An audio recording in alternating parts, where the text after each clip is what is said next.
Hello, everyone. Welcome to episode number 36 of History for Shut-ins. Today, we will continue to discuss Grant's Overland Campaign with the battles of Cold Harbor and Trevelyan Station, as well as the siege of Petersburg. We will finish the day by talking about the history of taps. So the Battle of Cold Harbor takes place from May 31st through June 12th of 1864.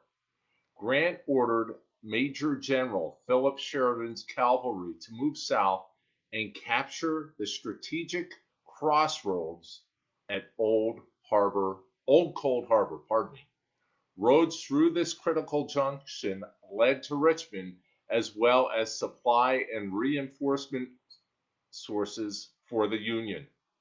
On May 31st, after a sharp contest with Confederate cavalry under Major General Fitzhugh Lee, Sheridan and his troopers seized the intersection. After a short battle, Union cavalry drove the Confederates beyond the crossroads, where they began to build defensive trenches.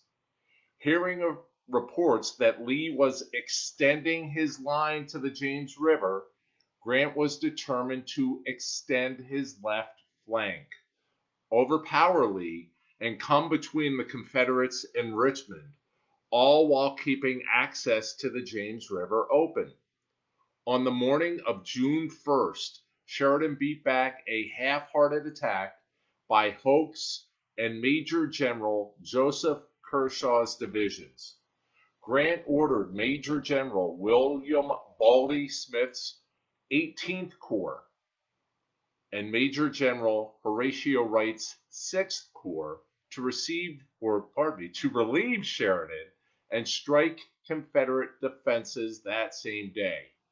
Confused orders and bad roads slowed the movement of the two Union Corps. Grant's impromptu attack was delayed until 5 in the afternoon. A brigade from Wright's corps briefly broke through the Confederate line, only to be pushed back by a counterattack. Meanwhile, Meade ordered Hancock's Second Corps to march 12 miles overnight to provide support for another assault. Meade ordered an early morning attack on June 2nd, but Smith refused. Hancock's Second Corps had gotten lost during the night march and did not arrive until 6:30 in the morning. Meade postponed the attack until 5 in the afternoon that day, but Grant, concerned that Hancock's men wouldn't be ready to attack because they were most likely exhausted, advised Meade to wait another day until June 3rd. Lee ordered his troops to construct an impressive and intricate series of entrenchments to reinforce his position in the heavily wooded, uneven territory. So that delay of a day gives Lee this extra time. At 4:30 in the morning on June 3rd, the 2nd, 6th, and 18th Union Corps launched the main attack through darkness and fog. As the attack began, soldiers were caught in the swamps, ravines, and heavy vegetation, losing contact with each other. Angles in the Confederate works allowed Lee's men to easily enfilade the Union as they advanced. And enfilade fire is basically maximizing the killing zone with all sorts of angles of fire. 7,000 were killed in action or wounded within the first 30 minutes of the Union assault. The massacre continued through the morning. In Hancock's sector, elements of the Second Corps managed to seize a portion of the Confederate works only to be bombarded by Confederate artillery that turned the trenches into a death trap. Smith's corps was funneled into two ravines and mowed down when they reached the Confederate position. Pinned down by the tremendous volume of Confederate fire, the remaining Union soldiers dug trenches of their own, sometimes including bodies of their dead comrades as part of the improvised earthworks. At 12:30 in the afternoon, after riding the beleaguered Union lines, Grant suspended his attack at the advice of the Corps commanders. From June 4th through June 12th, there were minor attacks, artillery duels, and sniping. On June 7th, Grant and Lee agreed to a 2-hour truce to allow the Union to retrieve their wounded. By then, few of the wounded were found alive, as thousands had died under the summer sun during the 5 days. Grant later wrote, quote, "I have always regretted that the last assault at Cold Harbor was ever made. No advantage was gained to compensate for the heavy loss we sustained." Grant is planning his next move.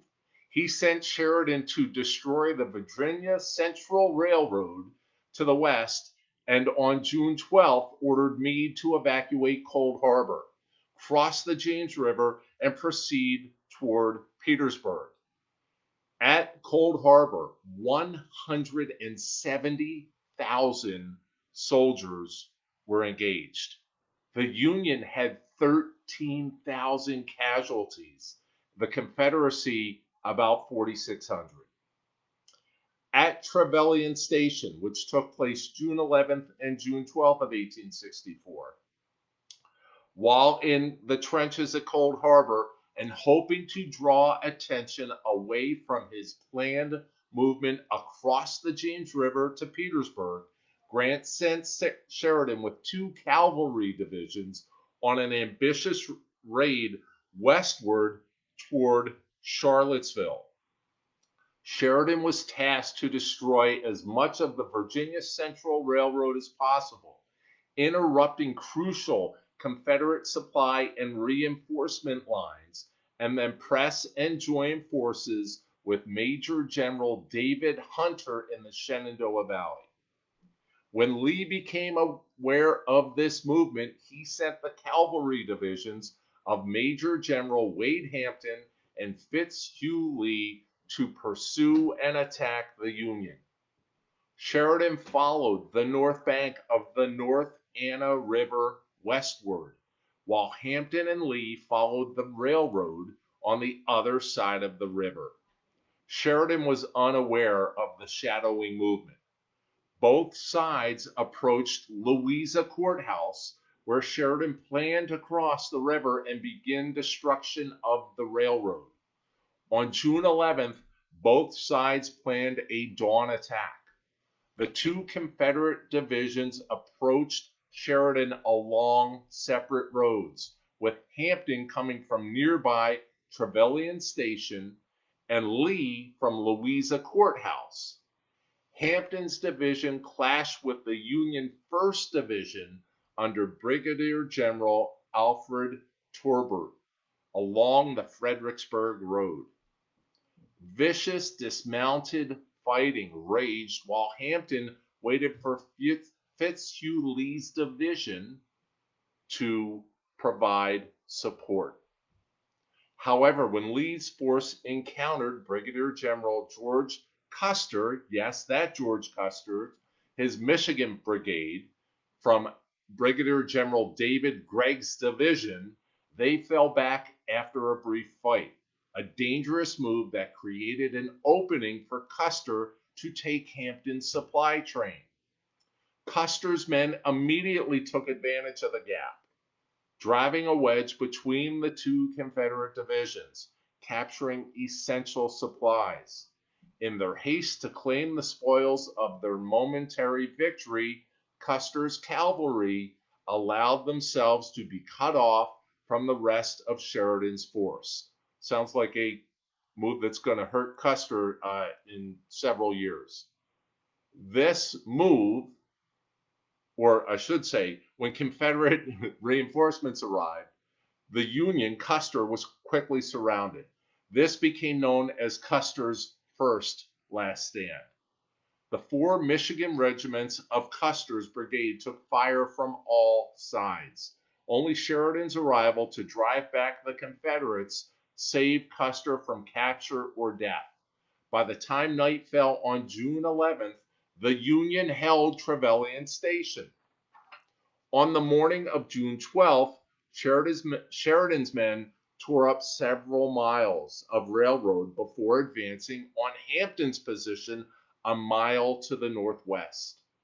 Hampton's men had spent the night establishing a strong position with an angled line anchored on the railroad embankment, and by midday, support from Fitzhugh Lee. Time and again, Sheridan ordered his cavalry to attack the line. Time and again, they were driven back. Ultimately, Sheridan was forced to abandon his attempts to break Hampton's line. He withdrew that night. The battle at Trevelyan Station was the largest all-cavalry battle of the war. While Sheridan and others claimed the battle as a Union victory, it is either a draw or it could also be called a Confederate victory. What Sheridan did succeed in doing was drawing Confederate attention away from Grant's movement toward the James River, but he failed to meet up with Hunter to create any real long-term disruption of the Confederate supply line.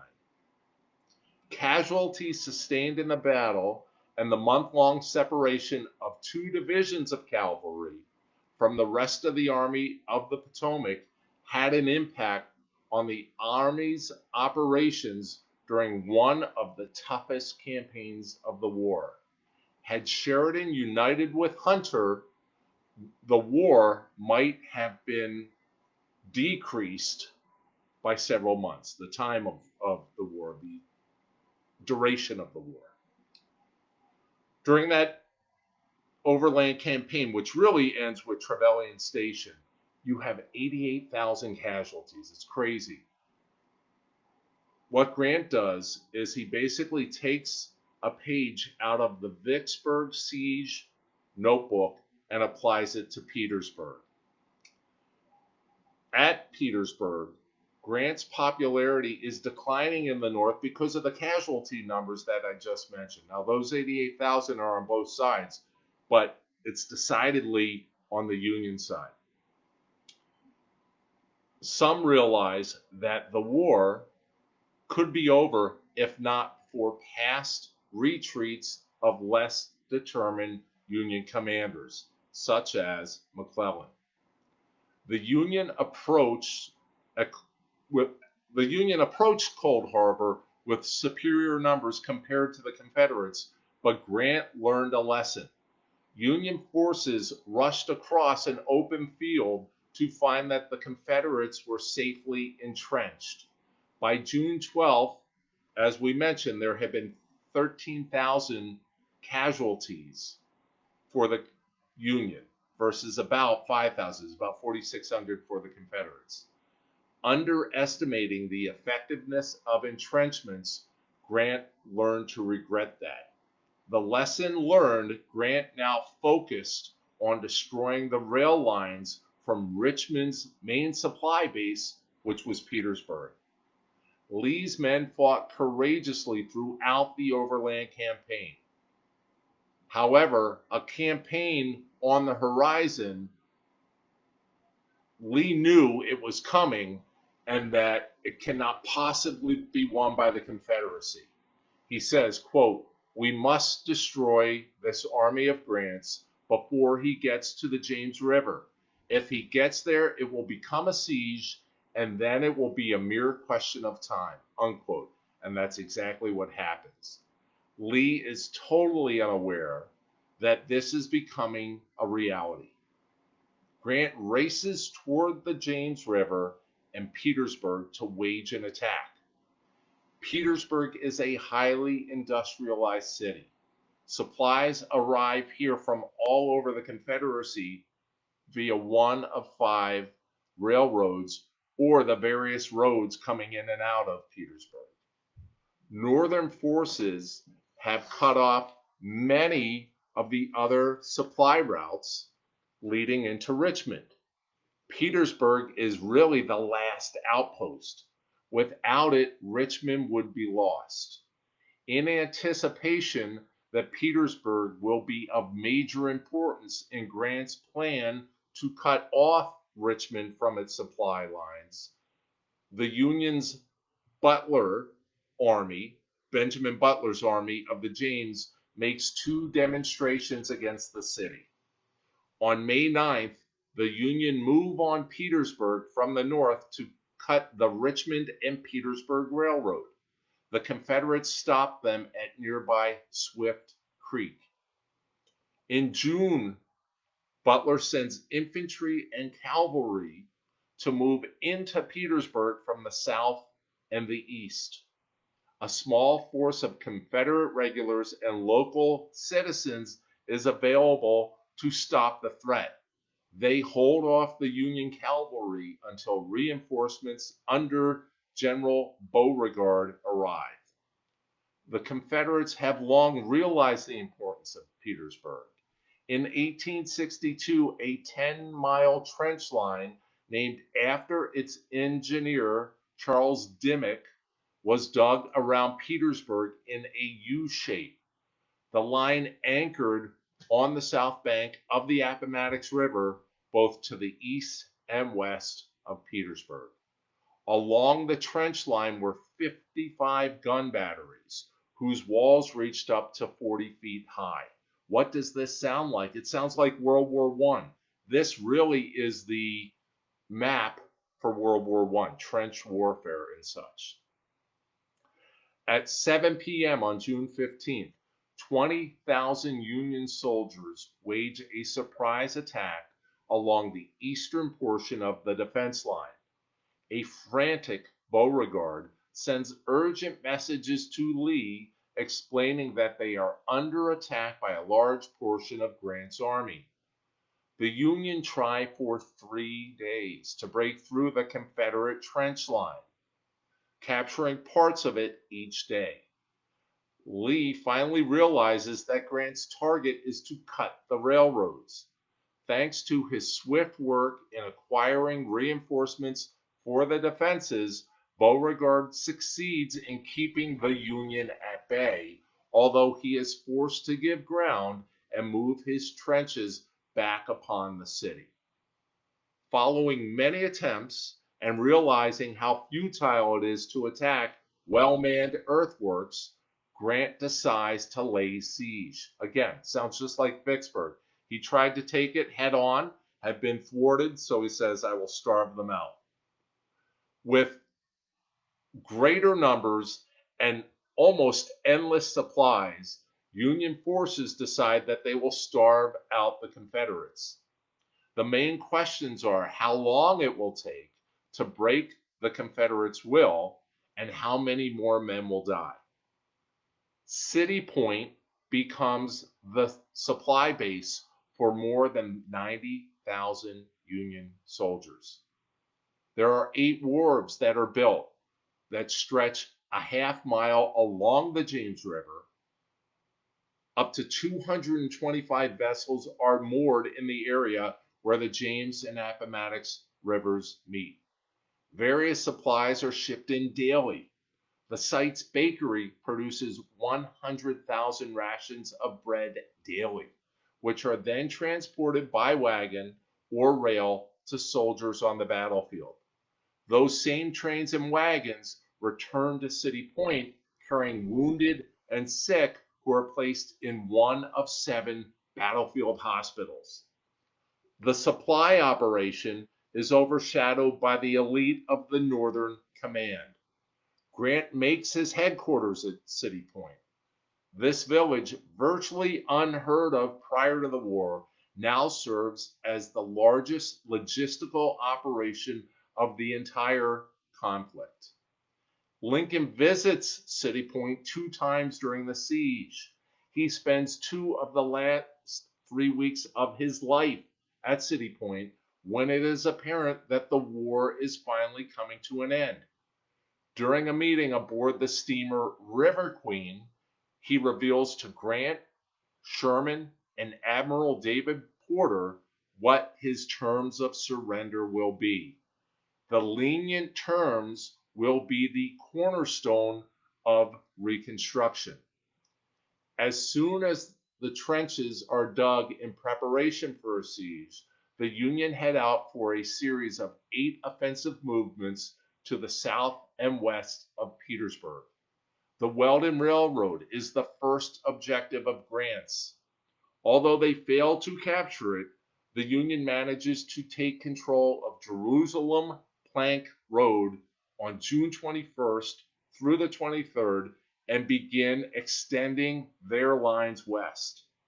At the same time, a group of 5,500 Union cavalry under Generals James H. Wilson and August Kautz are sent on a western raid with orders to destroy portions of the Weldon, South Side, and Richmond and Danville railroads. They have success at tearing up sections of the railroads, but the real test is trying to return to the main Union lines once that's done. As they begin their return, more than 300 slaves see their chance at freedom and they flee towards the Union troops. All they have to do, the slaves, is keep up with the Union cavalrymen. The Confederates block the way. Fighting occurs with heavy casualties for the Union. They have to move fast, lightening their load by abandoning cannon, supply wagons, their own wounded, and the 300 slaves who would later be returned to their owners. On July 1st, Wilson and Kautz returned to Union lines with 4,000 of the 5,500 who began the operation. The uncertainty of how long the siege will last causes great frustration. Think of life in the trenches. It's lonely and monotonous for most of the time, with very short bursts of complete fear. A regiment of Pennsylvania soldiers proposes a tunnel or proposes a solution to the stalemate. Pardon me, I got ahead of myself. Their plan is approved and they dig a 500-foot tunnel underneath the Confederate line where they place 4 tons of black powder. The powder is ignited, killing dozens of South Carolina soldiers. The Union attacks, assuming they will be able to rush through the cleared section of line and go straight into Petersburg. Some of the most ferocious fighting of the war happens at this site on the morning of July 30th. Union leadership once again falls apart. This fighting, or this battle, it's during the siege of Petersburg, is called the Battle of the Crater. There are 4,000 Union casualties from this operation alone, with 1,800 Confederate casualties. Grant calls it a stupendous failure. In August of 1864, more battles occur as the Union succeeds in gaining control of the Weldon Railroad that approaches Petersburg from the south. From August 8th through 21st, Union forces under Governor Warren battle with A.P. Hill's men for the fate of Petersburg. With the Union victorious at Weldon Railroad, Grant's men move even further south along the length of the railroad, destroying the line as they go. A few days later, at Reams Station, 5 miles below where Warren has his troops settled, Hill's men pounce. Confederates force the Union from the battlefield, which halts any further destruction of the rail line for a time. Lee can bring his supplies from North Carolina as far as Stony Creek Station, which is 16 miles south of Petersburg. He is then forced to unload them onto wagons. From there, they move cross-country towards Dinwiddie Courthouse and then via the Boynton Plank Road. September 14th through the 17th, a daring operation behind Union lines by the Confederate General Wade Hampton is known as the Beefsteak Raid. Riding to Coggins Point, where the Union have a corral with 3,000 head of cattle, Hampton's men capture them and ride successfully back to Lee's lines. The beef is a brief respite from the Confederates' inadequate rations.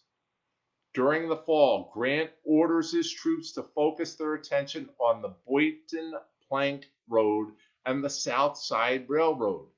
The battles of People's Farm, which is September 29th through October 2nd, and Boynton Plank Road, which takes place on October 27th, are both Union efforts to cut the remaining supply lines, the two remaining supply lines for the Confederates. The Union does not complete either objective, but they extend their lines. Lee also has to extend his lines to guard his critical supply routes. The Union can extend their lines because they seem to have an endless supply of men. Lee cannot, so when he extends his lines, larger gaps are made in the Confederate lines. In the first week of December of 1864, Union troops lead a raid upon the Weldon Railroad to destroy portions of it below Stony Creek. While snow and sleet hamper the effort, Lee is further inconvenienced in transporting his supplies. Keeping constant pressure on Confederate forces, Grant orders his troops out of the lines and toward the Plank Road in February of 1865. He reaches Hatcher's Run,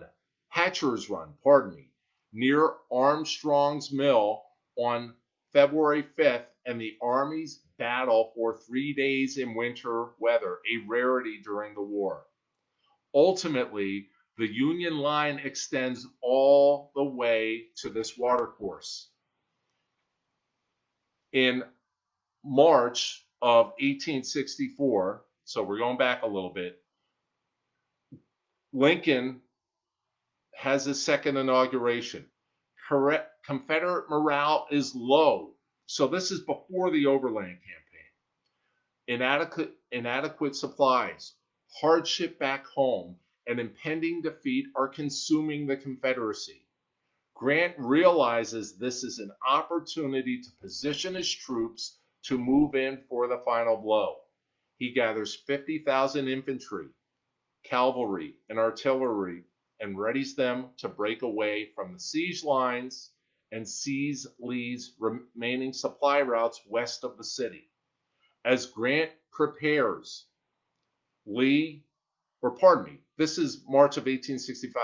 I said 1864. As Grant prepares, Lee has been plotting to relieve pressure to the west by waging a surprise attack on the eastern portion of the line at the Union's Fort Stedman. On the morning of March 25th, a large contingent of Confederates begin their assault. The Union counterattack ends Lee's only major offensive of the siege. Lee realizes his army has been diminished by 4,000 because of this offensive action. Grant once again has the initiative. We're going to finish up talking about TAPS. Before I do that, I want to let you know that we're going to be off Monday for Memorial Day, but we will return on Tuesday at 5 p.m. and talk about Sherman leaving Tennessee to take Atlanta and his march to the sea. So, TAPS. In July of 1862, Union General Daniel Butterfield and his brigade were camped at Harrison's Landing, Virginia, recuperating after the 7 days battles. Dissatisfied with the standard bugle call used by the army to indicate to troops it was time to go to sleep, thinking the call should be more melodious, Butterfield reworked an existing bugle call used to signal the end of the day. After he had his brigade bugler, Private Oliver Wilcox Norton, play it for the men, buglers from other units became interested in the 24-note tune and it quickly spread throughout the Army and was then also picked up by the Confederacy. Not long after Butterfield created taps, it was played for the first time at a military funeral for a Union cannoneer killed in action.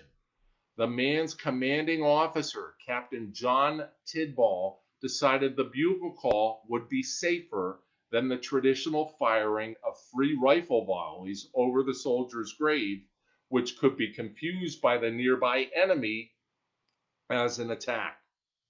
As for the name TAPS, the most likely explanation is that it comes from the fact that prior to Butterfield's brigade call, bugle call, the lights out call was followed by 3 drum beats, dubbed the drum taps. When Butterfield's call replaced the drum beats, soldiers referred to it as taps, although this was an unofficial moniker. Butterfield's bugle call was officially known as extinguished lights in U.S. military manuals until 1891. Since that time, taps has also been a formally recognized part of U.S. military funerals. As a way to salute those this Memorial Day who made the ultimate sacrifice for our country, I'd like to sing taps and apologize if it goes wrong here. But day is done, gone the sun, from the hills, from the lake, from the skies. All is well, safely rest. God is nigh.